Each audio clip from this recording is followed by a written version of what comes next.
Hi everyone, इस video में मैं आपसे डिस्कस करने वाला हूँ full subtractor designing using 2:1 multiplexer. मतलब फुल सबट्रैक्टर को हम 2:1 मल्टीप्लेक्सर से कैसे बना सकते हैं। ठीक है, आप मेरा प्रीवियस वीडियो देखिए जिसमें मैंने डिस्कस किया फुल एडर को हम 4:1 मल्टीप्लेक्सर से कैसे बना सकते हैं। तो एक 2:1 मल्टीप्लेक्सर से भी देख लेते हैं कि क्या कुछ चेंजेस आने वाले हैं। ठीक है, सबसे इंपॉर्टेंट चीज, जब भी इस तरह का कुछ डिजाइनिंग का क्वेश्चन आपको आए जहां पर आपको कुछ मल्टीप्लेक्सर से बनाना है, सबसे पहले आपकी अप्रोच होनी चाहिए कि आप ट्रुथ टेबल बनाएं। जिसको बनाना है, बनाना किसको है? फुल सबट्रैक्टर को। तो फुल सबट्रैक्टर का ट्रुथ टेबल बना लेते हैं। तो हमें पता है 3 इनपुट्स हैं, ए बी सी। आउटपुट हमारे पास आएंगे डिफरेंस और एक हमारे पास होगा बोरो।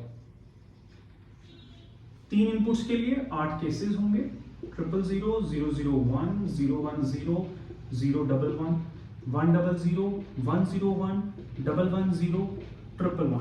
ओके, 8 केसेस मैंने यहां पर लिख लिए।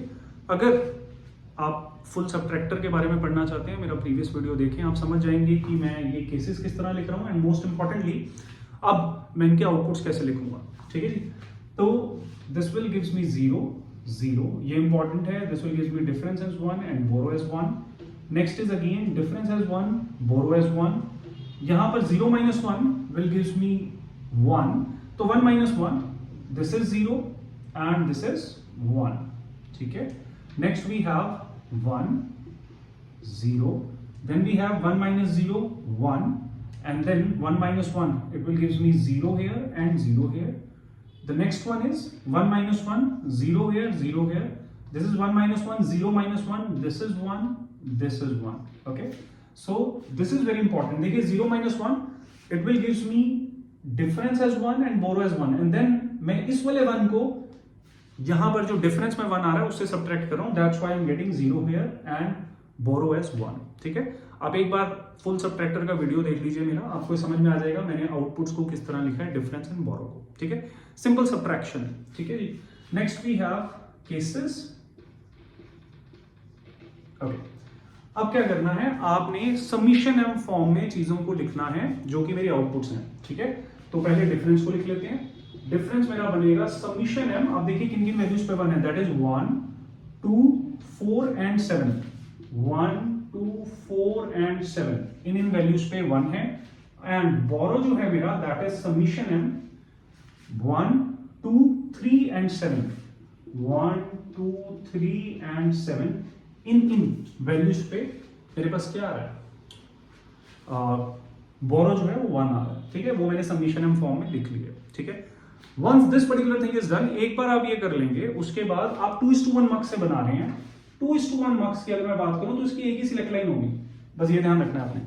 ठीक है, अब ए बी सी तीनों इनपुट्स में से किसको सिलेक्ट लाइन बनाना है, ये बड़ा इंपॉर्टेंट पार्ट है। ठीक है, मैं ए बी सी तीनों में से सी को अपना सिलेक्ट लाइन बनाऊंगा। ओके, तो मैं इसको किस तरह लिख रहा हूं, ध्यान दीजिएगा, A B and C. Okay, इसको इसी तरह रखिएगा। आप बी को भी सिलेक्ट लाइन बना सकते हैं, ए को भी बना सकते हैं, लेकिन उससे यहां पर ऑर्डर चेंज हो जाएगा। ठीक है, हमने वो ऑर्डर नहीं चेंज करना, अननेसेसरली कंफ्यूजन हमने नहीं क्रिएट करनी। ठीक है जी, अब 2 वेरिएबल हैं, इनके करस्पॉन्डिंग 4 केसेस होंगे, 0 0 0 1 1 0 1 1। यहां पर 1 1 लिखने की जरूरत नहीं है, आप कोई के मैप का क्वेश्चन नहीं अटेम्प्ट कर रहे। ठीक है, जहां पर आपको एक रिड्यूस्ड बूलियन एक्सप्रेशन चाहिए, इसकी बातें नहीं हो रही। हम क्या कर रहे हैं, हमें तो बस इनपुट्स पे डेटा पता करने हैं 2:1 मल्टीप्लेक्सर की। 2 इनपुट होंगी, सही बात है, यहां पर 2 केसेस हैं, 0 एंड 1।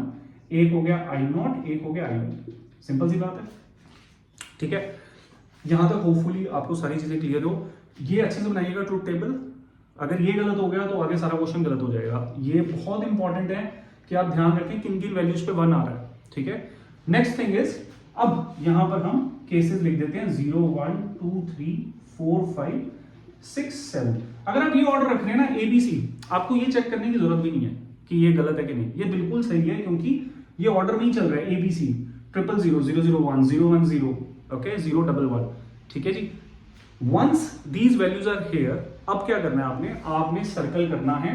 पहले हम बात कर रहे हैं डिफरेंस की, ये सब हम डिफरेंस के लिए बना रहे हैं अभी। ठीक है, बोरो के लिए सेम मैनर में अलग से बनाएंगे। अब मेरे पास 1 को सर्कल कर लेते हैं, 2 को, 4 को, 7 को, सब सर्कल हो गए।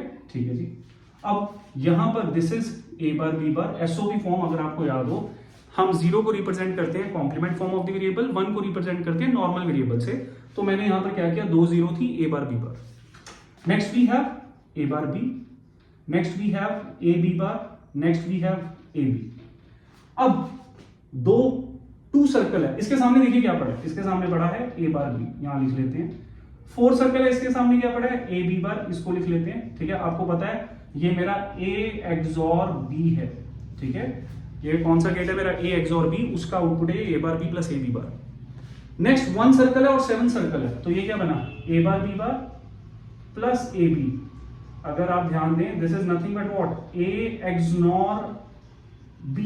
ओके, ये मेरा XNOR गेट है। ठीक है, अब मुझे I0 और I1 पे डेटा मिल चुका है, किसका, डिफरेंस का। ओके, नेक्स्ट अब मुझे बोरो के लिए चाहिए, इसको यहां से हटा देते हैं और बात करते हैं बोरो की।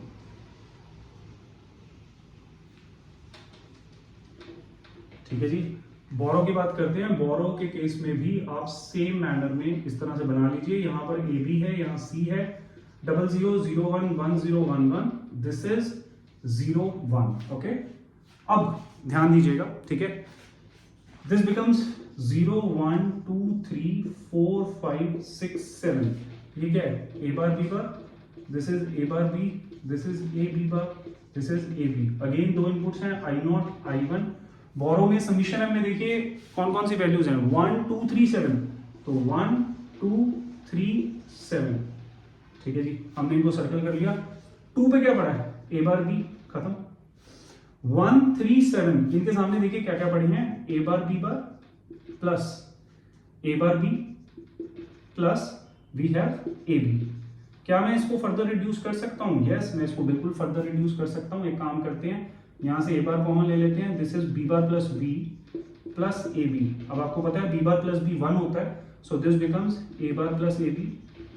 अब A bar plus A B भी फर्दर सॉल्व हो सकता है, यहां पर डिस्ट्रीब्यूटिव थ्योरम लग जाएगी। आप मेरा बूलियन अलजेब्रा का वीडियोस देख सकते हैं, वहां पर मैंने समझाया है ये किस तरह से होता है। इस ए बार को मैं एक बार लिख रहा हूं ए के साथ, और इस ए बार को मैं एक लिख रहा हूं बी के साथ, तो मुझे ए बार प्लस ए 1 मिला, what I get, A bar plus B. ठीक है जी, तो यहां पर भी दोनों इनपुट्स में मुझे डेटा मिल गया है। अब एक बार हम यहां पर इसको लिख लेते हैं ताकि हम इंप्लीमेंटेशन की तरफ अप्रोच कर सकें।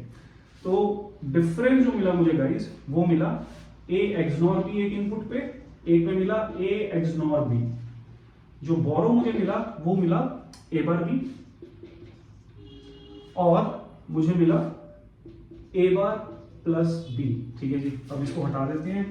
हम इसको 2:1 मल्टीप्लेक्सर से इंप्लीमेंट कर रहे हैं। 2 2:1 मल्टीप्लेक्सर आपके पास लग जाएंगे, starting with the very first 2:1 multiplexer.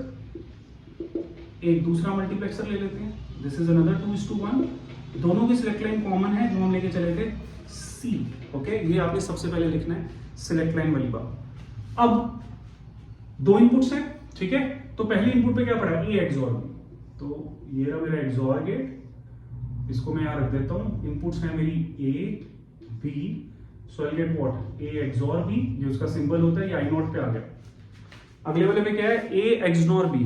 ठीक है, तो XOR बनाते हुए आप एक बबल यहां लगा दीजिए, that is nothing but what, हो गया हुआ A XNOR B I0 I1 done. अब बोरो की बात कर लेते हैं, ये किसकी बात हुई थी, डिफरेंस की।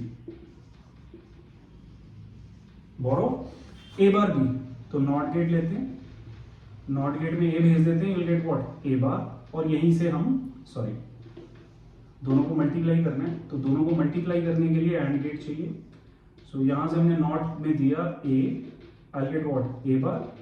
ठीक है, और यहां पर हमारे पास B, so I get what, so the final output which I get as A bar B। Okay, this is nothing but I0। I1 पे क्या चाहिए, A बार प्लस B, तो मैं यहां से A बार ले आता हूं, यहां से B ड्रैग कर लेते हैं। दोनों कौन से गेट में भेजना है, ऐड करना है, तो और गेट।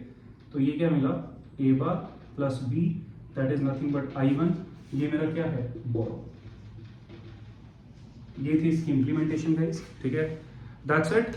अगेन आपने ध्यान रखना है, आप सिलेक्ट लाइन किसको बना रहे हैं, दैट इज वेरी इंपॉर्टेंट। ठीक है, उसका ध्यान रखिएगा। जो डेटा पड़ा है वो आपने इनपुट्स पे रखना है। ठीक है, अगर वो रिड्यूस हो सकता है, रिड्यूस करिए। ये A बार प्लस B हमने लिखा है, रिड्यूस करके लिखा है। और देन सिंपली आपने इनपुट्स के ऊपर उस डेटा को रख देना with the help of the gates. So this is all about the implementation of full adder using 2:1 multiplexer. Thank you.